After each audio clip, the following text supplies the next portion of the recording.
Hello guys, and welcome once again to Fohammer Videos. If you haven't already guessed, which I'm sure is obvious, today we're going to be painting some Dark Angels, the first legion in the Horus Heresy, and we're going to be going through some speed painting techniques. If you've seen any of our other videos or our big video showing you how to paint the armor stages on all 18 legions, then by now you should have already subscribed. So if you haven't, please go and hit that subscribe button and ideally the notification bell. Without any more, let's get into it.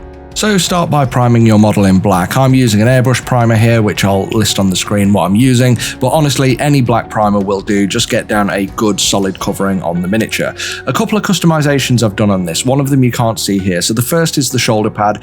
I highly recommend people go out and buy the official Games Workshop shoulder pad. I cheated a bit and got a 3D printed part, but I'm only doing one of each legion of all 18 legions, so no offense, Games Workshop, I'm not going to pay out £18 for a shoulder pad for 10 shoulder pads when I only want one of them. So I hope you can forgive me this little artistic cheat that I've done here, just so we can get through the video.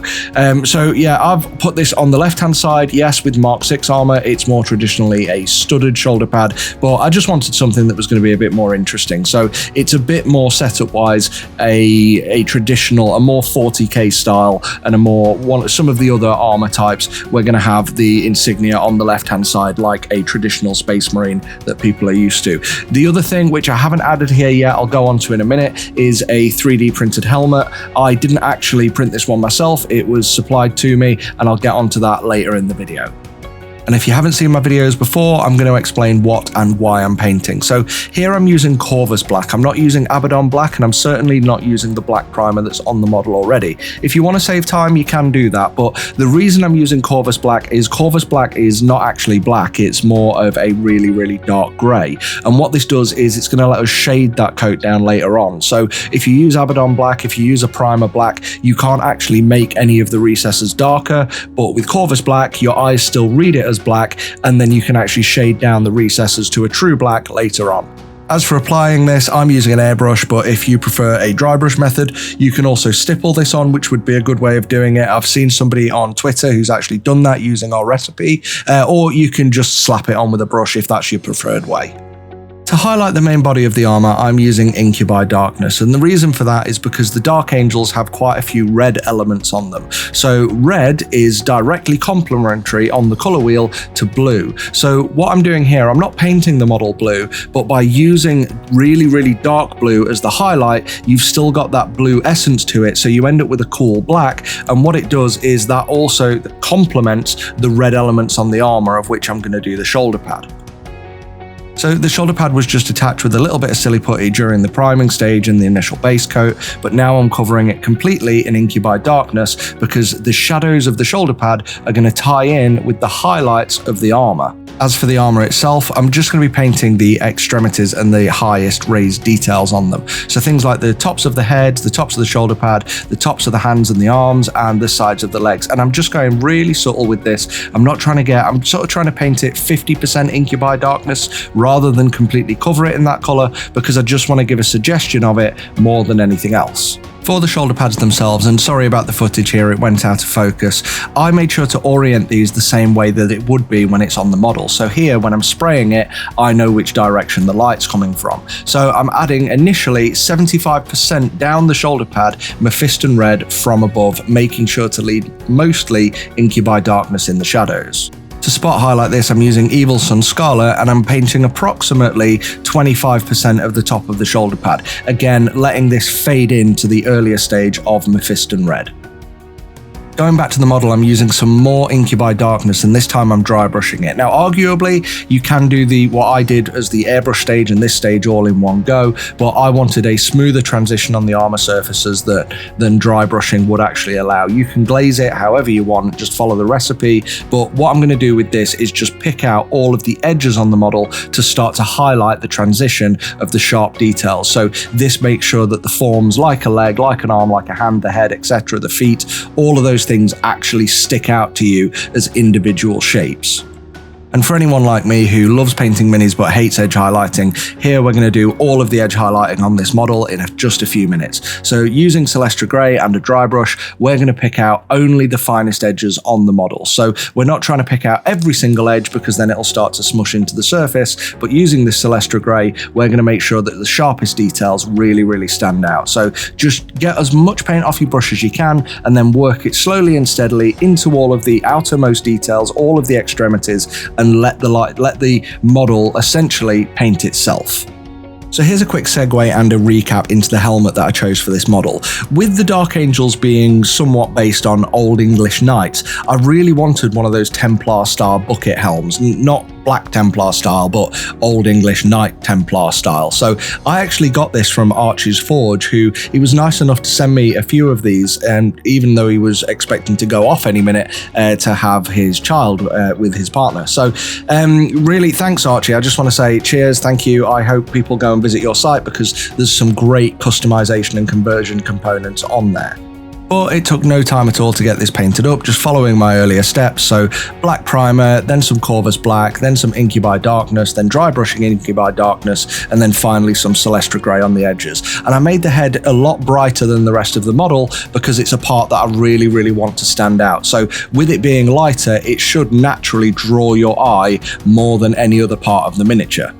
So now taking Celestra Grey once again, I'm actually going to be doing some painting. The good thing about Celestra Grey is the coverage is absolutely excellent. So thin this 50-50 with water and then just go over the insignia on the shoulder pad and this should pop out nicely. The good thing about Celestra Grey as well is you may not have noticed, but it's actually got a very slight blue tint to it. It's a light cool grey, and once again those cool tones like the armour will contrast nicely against the red shoulder pad. But we're going to enhance this more later further on with some more blues in there.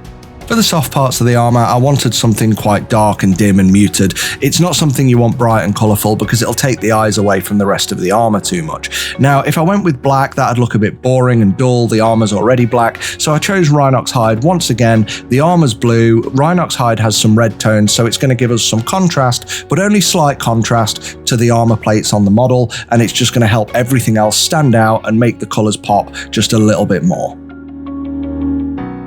For the metal colours, I'm using Vallejo's Metal Colour Duraluminium, and this is an incredible range of paints. If you haven't used them, they are excellent. The coverage, they're made for an airbrush, but they go on with a brush just so perfectly, and they operate almost like metallic contrast paints, which when GW recently said we're releasing new paints, I was really hoping some kind of metallic contrast based on this sort of formula was coming out. Alas, we didn't get it. So until that time, start using these things. And for base coats, it's perfect. So I'm covering things like the little trinket on the gun, the weapon barrel, the magazine, and I'm even going to do the grill on the power pack itself just to kind of have something behind the head to make the head stand out that little bit more.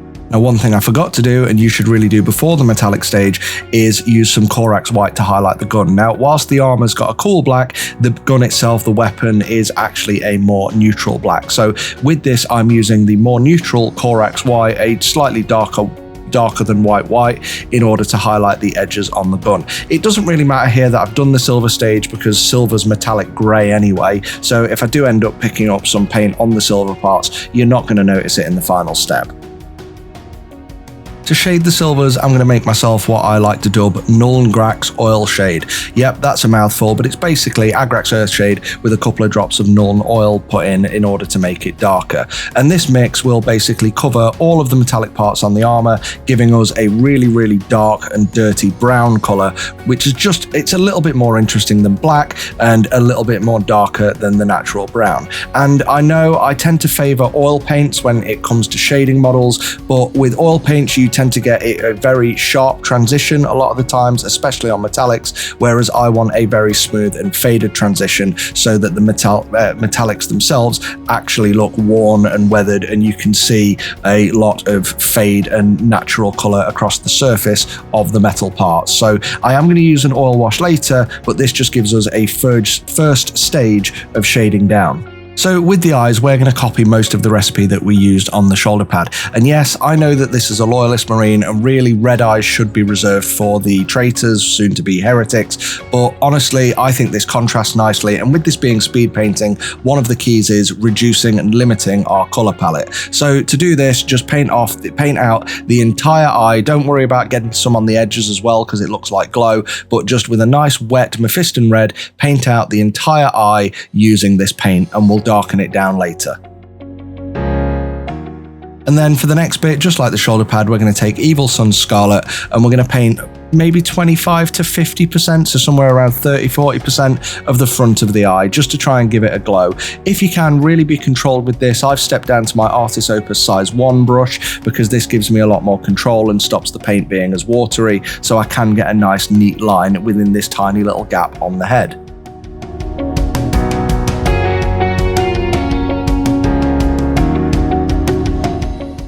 And then for the really bright part, I'm using Yariel Yellow. And I need to say here, the last few steps you've seen, including this one, was actually done on the hottest day in the UK of record. So I think it was about 38 degrees outside and probably about 42 in the room I was doing this in. So as you watch me struggle here, it's because the paint was so dry on my brush before I could even get it to the model. And yes, I know there's thousands of people out there in different countries who are used to these sorts of temperatures, but here in the UK, we are not equipped for it. We don't have air conditioning, we don't have anything. So all we do is complain that it's too hot. And believe me, in about 3 days from now, I'm going to be complaining that it's too cold. So welcome to the UK, we complain a lot. Oh yeah, do a dot right at the front of the eye.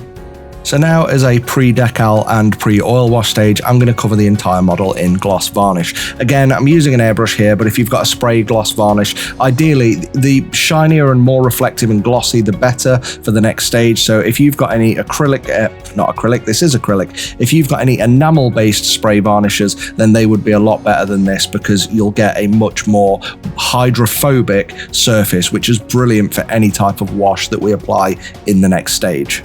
So to apply decals, we're using Microset and Microsol, and you are going to apply them in that order. So start off as you would by soaking your transfer and getting it completely wet and ready to transfer onto the model. But before you do, completely cover the part that it's going on in Microset. Then all you need to do is transfer the transfer. I've just realized that's there. Transfer the transfer onto the part where you want it to sit, and use your brush, continue coating it in Microset the entire time. Now, a lot of people have complained on earlier videos, Microset isn't the best stuff because it's not very adhesive. Well, personally, I find that to be a good thing because it gives me a lot of playtime to move the transfer around on the model. And the best thing about Microset is, yeah, it's not the best adhesive. Once it dries, it does adhere, but the best thing about it is that the Microset fully evaporates, so you don't get water staining bubbles beneath the surface that tend to, leave marred parts of the transfer, and it actually looks truly embedded into the model. So, if you've got a better product for it, yeah, go and use that. But my my known product is Microset. It does the job and I'm happy with it. So with this transfer, which is a checkerboard pattern quite common on the Heresy era Dark Angels, once I'd got it in place, I let it dry for about 5 minutes until it started to adhere. And as you can see here, I started to just gently cut away around the edge with a knife. Now this is a bit of a pain to do, but it's much easier to do it this way than it is to try and measure it up and get it accurately the right size before. So once I'd got it on there, I just gently cut around the edge of the transfer until it came away from the shoulder pad that I didn't want it on, and then using a cotton swab or Q-tip, whatever you want to call it, I pressed the model into the surface to get it lined up exactly where I needed it to be. I also did the same thing on the arm just to get a bit more interest on there and give it a bit more of a Heresy era Dark Angels look. Now, I did struggle with this. I actually ended up doing it mostly off camera. You're seeing the failed attempt here. But yeah, it took me a while. But I just want to remind people once again, yeah, did this on the hottest day in the UK of record. I had sweat dripping down my back the entire time. So whilst I've made a few mistakes here, please forgive me and understand that it was mainly due to the weather. But yeah, do whatever you want to get the decals onto the model. Now, once they're on there, it's really simple. Get some micro sol down there. So once you've done the micro set bit, leave them maybe a few hours to dry. To be honest, in this heat, I left them 20 minutes and it seemed to work. You can tell they're dry because you'll see that there's no air bubbles underneath, and when you try to move them, they'll be stuck in place. Get some micro sol on there. This is a solvent, and what this will do is slowly melt the transfer and embed it fully into the surface on the model. And what's good with this is it helps it to conform to things like the contours in the arm and also on the shoulder pad, so when we do the wash stage, they'll come out quite naturally. Just be careful with it, because if you apply too much pressure, you'll actually start to smudge it like I have. So be a bit more careful than I've been with this, but it is pretty easy to use and you shouldn't fail too often with transfers doing it this way. Next, I'm making a couple of oil washes. I'm going to make a black oil wash and a really dark blue oil wash. These Winsor & Newton colours are quite popular. You'll see them in a Winsor & Newton oil colour starter set. Loads of people have got these and it's a really great place to start. I think you get about 9 or 10 colours in there, and the only thing missing is a burnt umber brown. You actually get burnt sienna, so you could do with picking one of those up as well. I'm actually trying to thin this quite heavily. The thing is with oil paints is, especially blacks, if you go too thin, it ends up breaking down and going a bit bitty. So two options with this: you can either apply it thicker but you'll have a lot more to wipe off, or you can just let it dry and apply a second pass, which is my preferred method and what I did here. So with this, just make a really thin black, and then also I'm adding some of this blue, and then I'm putting some of this blue down, and then I'm going to add a touch of black to it to make it a really, really dark blue, and I'll show you how to apply these in a second. So with the thin black, I'm covering all of the armor with a focus especially on the recesses, which is why I'm targeting those first, and then I'm just doing an overall wash because that'll help fade out. And this is going to go everywhere. It's going to go on all of the armor plates, it's going to go on the weapon, it's going to go on the hands. The only place we're not putting it is on the shoulder pad, because that we don't want to shade down to a black, we want to shade it down with blue, and we'll apply that next. One thing to note is definitely get it into the eyes, because this will help surround the eyes and give you a bit of a rim around the edge of the eyes, separating the eyes from the rest of the helmet and letting them stand out a lot more. So when you do that, when you put it in the eyes, it should actually soak in. Just dry your brush off on a palette or some kitchen towel, and then use the dryer brush to wick it out, and then wipe it off again and keep going like that. So that should give you a nice detailed surround on the eyes, as if instead of painting them all and then putting this round, it actually looks like you've been really, really detailed and you've managed to paint a really thin line on the inside of the eye. So there you go. You think oils and, sorry, not oils, you think washers are talent in a bottle. Well, oil washers are a whole different ball game altogether. This makes you look like an instant pro. To finish off this stage, just take some of that dark blue and cover the entire shoulder pad on the model, and especially the insignia. And again, even though we've got that grey blue in there already, we've also now added blue, because that'll give us even more contrast against the red shoulder pad, helping everything to just stand out and stick out more and complement each other. One thing to note here, if you weren't aware already, blue pigments are generally incredibly strong. So whether it's an acrylic paint or an oil paint, they are really, really good at coverage. And with oil paints especially, they can stain quite heavily. So be quite controlled when you apply this, but also when you're making your wash, only put a little bit of the blue in there. So I've thinned this down quite heavily before I darkened it down with some of the black, because what I don't want is the blue to heavily stain the insignia, and then I'll just turn it into an off blue insignia, which is not what we want. We need it to stay white. After that, get a cotton bud or Q-tip and coat it in mineral spirits, and use this to wick away any of the paint that's settled on the surfaces. And this is the absolute beauty of oil-based paints and enamel-based paints that you simply don't get with acrylics. If you commit something like Agrex Earthshade to this, it's on and done, whereas this, you can wick it away and you can return to that natural colour you've got underneath, leaving a fade. Let some of the paint even build up on the actual Q-tip so that you can actually start to modulate it and blend it in a bit more than just having a smooth transition from light to dark. Then, using some Corax White again, which we used to highlight the weapon earlier, we're going to go in and start to highlight the insignia on the shoulder pad. Some of this will naturally end up on the shoulder pad itself, not just on the insignia. That's just part of the dry brushing technique, but you can use some isopropyl and an old brush and start to wick that away. And another benefit of that gloss layer we put down earlier is this will protect the red layer we put underneath, so long as I don't push down too hard. The final stage is to tie everything together, and I'm on about getting rid of the shine and also things like the decals. This really helps to embed them. Any mistakes on the model texture-wise, then this will completely hide them. So using some matte varnish, again, I'm using the airbrush acrylic version. You can use a spray one. I know people seem to love Testa's dual coat. Games Workshop do their own sprays. I think there's Ard Coat, but I think that's glossy. But anyway, just apply a matte varnish across the entire model, not too heavy because it'll look like a chalkboard, but just a light coating of matte varnish across the entire model will bring everything together.